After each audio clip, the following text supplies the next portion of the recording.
ٹپکتی چھت، نیلگو آسمان کالے سیاہ بادلوں سے ڈھکا تھا۔ اسکول کی چھٹی ہوئی تو ارسلان دوڑتا ہوا اپنی چمکتی شیشوں والی کار کی جانب بڑھا۔ مبادا کہ بارش کا کوئی قطرہ اس پر پڑ جائے۔ ایسا نہیں تھا کہ اسے بارش پسند نہیں تھی، اسے بارش کا نظارہ بہت پسند تھا، مگر صرف دیکھنے کی حد تک۔ اسے بارش میں بھیگنا اچھا نہیں لگتا تھا۔ وہ جیسے ہی گاڑی میں سوار ہوا، بارش برسنے لگی تھی۔ اس نے سکون کا سانس لیتے ہوئے شیشے سے باہر دیکھا۔ سامنے اس کا ہم عمر اکرم بارش سے بچنے کے لیے اپنے ہی وجود میں چھپنے کی کوشش کرتا ہوا سڑک پار کر رہا تھا۔ وہ ان کے گھر کام کرنے والی ماسی برکت بی بی کا بیٹا تھا۔ رش کے باعث ٹریفک جام ہو چکی تھی۔ اس کی نگاہیں اکرم کا پیچھا کرنے لگی تھیں۔ وہ سڑک پار کر کے اپنی بستی کی جانب بڑھ رہا تھا۔ ارسلان بابا، یہاں تو بہت دیر تک پھنسے رہیں گے، میں گاڑی اس چھوٹی سڑک پر ڈالتا ہوں۔ کچی بستی سے ہو کر جانا پڑے گا، مگر وقت پر گھر پہنچ جائیں گے، ڈرائیور ارسلان سے کہہ رہا تھا، مگر وہ تو اپنی سوچوں میں گم تھا۔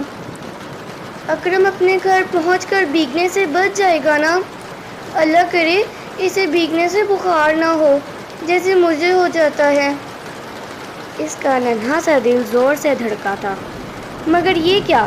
ارسلان نے دیکھا کہ اکرم بنا دروازے کے جس گھر میں داخل ہوا تھا، اس کی چھت بھی ٹپکتی نظر آ رہی تھی۔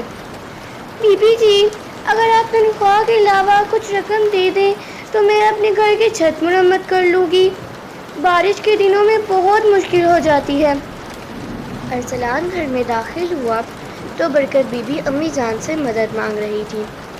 امی جان نے بیزاری سے برکت بی بی کو منع کیا تو نہ جانے کیوں ارسلان کو ایسا لگا جیسے وہ یکایک برستے بادلوں تلے آ گیا ہو۔ اسے تھکن ہونے لگی۔ بنا کھانا کھائے وہ اپنے کمرے میں آ گیا۔ کھڑکی کے شیشوں کے پار برستی بارش میں ہر طرف اسے بھیگتا ہوا اکرم دکھائی دے رہا تھا۔ اس نے بارش سے منہ پھیرا تو نظریں سامنے لگے کیلنڈر پر جا ٹکی۔ اس پر بڑے بڑے لفظوں میں حدیث رسول صلی اللہ علیہ وآلہ وسلم لکھی تھی، اشفعوا فلتؤجروا، اچھے کام کی سفارش کرو تمہیں اجر ملے گا۔ اسے لگا برستی بارش رکنے لگی ہے۔ امی جان تو میری کوئی بات نہیں ٹالتی، وہ یہ بھی مان جائیں گی۔ الماری سے اپنا کوئن باکس نکالتے ہوئے وہ مسکرا دیا۔ امی جان، برکت بی بی سچ کہہ رہی ہیں، ان کا گھر بارش میں ٹپکتا ہے۔ اکرم سارا بھیگ گیا تھا، مجھے اکرم کو بارش اور بخار سے بچانا ہے۔ اگلے لمحے وہ امی جان کے روبرو تھا۔